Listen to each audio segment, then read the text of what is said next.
Memorial services are coming up this weekend for a legend in LA's lesbian community. Nancy Valverde, who passed away a few weeks ago, will be remembered for her battles with LA police to wear masculine clothing and haircuts. NBC4's Gordon Tokumatsu spoke with a friend and a longtime admirer today in Hollywood. She's like, I'm tired, Marisol, and I'm like, I understand that. As she approached the end of her life at 92, Nancy Valverde spoke candidly to her friend Marisol Sanchez about the fight for equal rights in the LGBTQ plus community. She's like, I can't believe in my lifetime we're still having to struggle with these basic human rights that we're trying to meet. I knew I was different. It was a regret she lived with to the end, says Marisol, who counted her as a friend and client at the LA LGBT Center in Hollywood. But Nancy never gave up hope. She was the one that fought and said, no, we could wear whatever we want. It does not mean that we are trying to pretend. Nancy was one of the first Chicana lesbians to fight publicly for acceptance as an out and proud member of the community.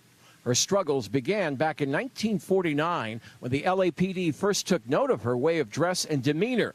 In those days, they called it butch or masculine and started throwing her in jail because of it. They couldn't wear short hair, they couldn't wear jeans, they couldn't wear short sleeve shirts. At least a dozen times she was found to be in violation of masquerading ordinances, which basically meant you can't dress like the opposite gender.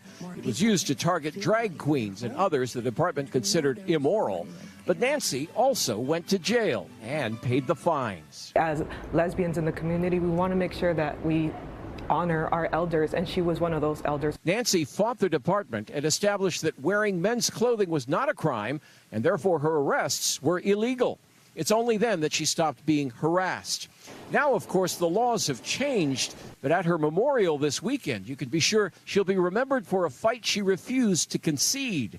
And she knew there was still a battle to be won. Absolutely. New laws targeting members of the community for the way they dress, the way they act, and even their appearances in literature.